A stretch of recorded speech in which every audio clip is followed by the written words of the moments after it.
The man standing to my left. If you care about sports and the sport of basketball, turn up your volume, dial into this conversation. Rick, not only do you know a lot about basketball, but you know a lot about the history of the game. So let's talk about the most important and transcendent basketball conversation that there is, the GOAT conversation.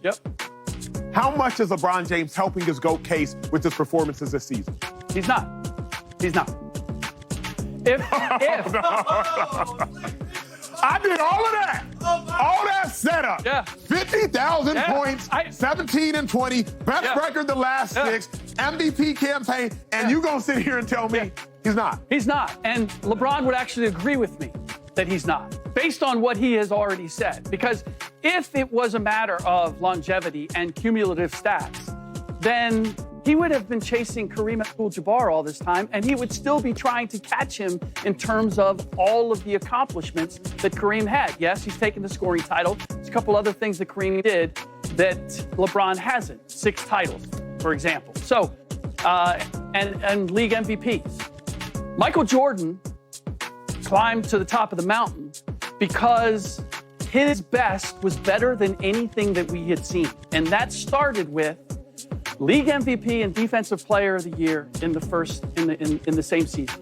We had never, ever seen that before. And then 6 titles, 6 finals MVPs in the midst of 10 scoring titles. Here is why I hate what you're saying. Why? Because based upon what you're saying, LeBron can never be the GOAT. Because LeBron James can't be a better Michael Jordan than Michael Jordan. So if Michael Jordan is the GOAT because he went to 6 for 6 and never lost, then we're excluding the fact that LeBron James went to more championships. We're excluding the fact that LeBron James has more points. We're excluding the fact that LeBron James has more assists, that he has more rebounds, that he has quite literally more of every aggregate statistic than Michael Jordan. Michael Jordan does have more championship wins, not championship appearances. So we're excluding everything that LeBron James continues to do because he'll never be a better Jordan than Jordan. But nobody will. Well, no. Not a better Jordan. A better basketball player. But he's proven to be a better basketball player. No, he has not. No, You got more boards, you got more rebounds, you got more assists. And more turnovers. By far. We seem to eliminate those. My point is, Michael Jordan, at his best, was the best that we've ever seen. Winning championships. That 9-10 year period where he won 10 consecutive titles, won 6 championships, was the finals MVP in all 6 of them, and was NBA first team.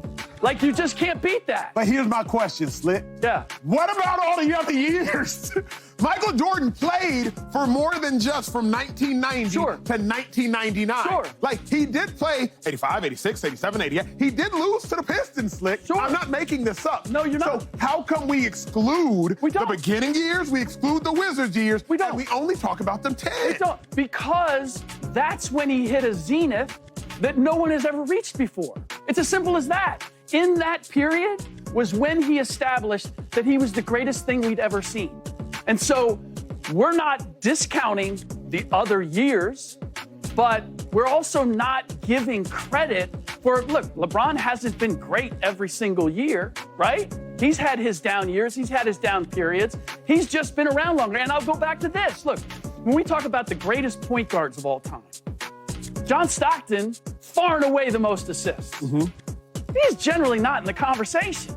Like, would you suggest this? It's Magic Johnson, and Magic Johnson is like 7th on the list. We could suggest this, that LeBron James's floor is higher than Michael Jordan's floor, but Michael Jordan's ceiling is higher than LeBron James' ceiling. Because Michael Jordan at 39, 40, we saw it in Wizards years. Shout out to a 55-point game here and there, but he wasn't doing 26, 8, and 8. So we have to also acknowledge the fact that LeBron James is still doing it at a significantly higher clip.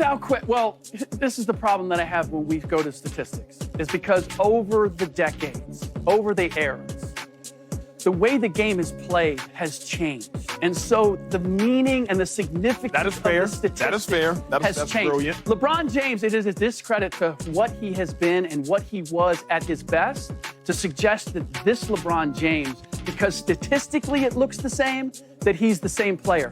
He's so smart. He's done so much work to maintain his ability that it is impressive as hell that he's still doing what he's doing. But let me to push back. suggest that he's the Let same me player, push back on this. Bring it. Bring it. I would suggest that the game from top to bottom is significantly more competitive today than it was then. Here's why I would suggest that. Because scouting is better. Because resources are better. Because development, it might not necessarily be better based upon the AAU circuit, but what I would suggest is a player like Giannis Antetokounmpo, he wouldn't have been in the NBA back in 1990. He wouldn't have been in the NBA because we wouldn't have found him. A player like Luka Doncic, he wouldn't have been in the NBA back in 1990 because we wouldn't have found him. A player like Nikola Jokic, he wouldn't have been in the NBA back in 1990 because we wouldn't have found him. So what I'm suggesting is 3 of maybe the best 6 to 7 players in the NBA today wouldn't have been in the NBA back in 1990 because we wouldn't have found him. Again, I'm a dual passport holder, so I'm very fascinated both with the game locally and the game globally. So what I'm simply suggesting is, though you are incredibly accurate and correct that statistically the numbers are more grotesque today because the game of basketball defensively is played differently, Michael Jordan didn't have to deal with Nikola Jokic. They were still somewhere in Serbia. He didn't have to deal with Luka Doncic's. They were somewhere in Slovenia. He didn't have to deal with Giannis's. They were somewhere in Nigeria. Can I push back now? Push back, big dog, push back. Because it balances out. Who are the American players today who are at the top of the food chain? Who are the MVP candidates? The Jason Tatums, the Ja Morants, the Anthony Edwardses. It's kind of, right? That's what swung, is the development of American players is not what it once was.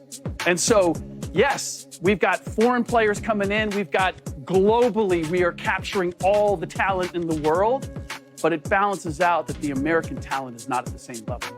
Let's head to the desk real quick. Slick, let's head to the desk. That was a great warm-up. Y'all are coming into a locomotive that is moving. We can't beat that. Full speed. Like this train is moving fast right now. I'm about to walk up there because I want to get in this conversation. So before you start, Acho, I just got a question. Who's your GOAT? It's Michael Jordan. And you know, but Slick, you know what though? After the whole all time that up on your there, knee? I'm like, It's so good. You know, the number of hernias around the country right now by people that are trying to lift LeBron into that spot. You sat down for LeBron James.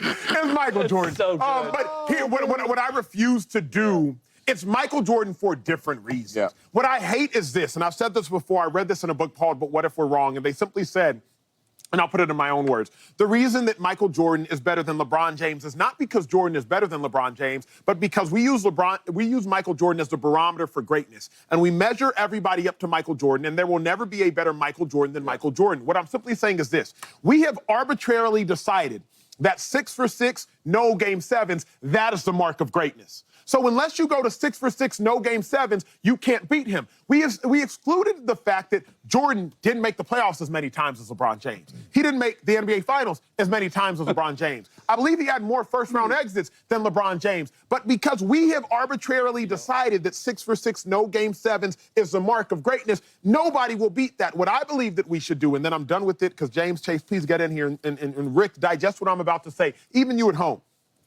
We should have blindly said, hey, what does it take to be the greatest basketball player of all time? Decided that blindly.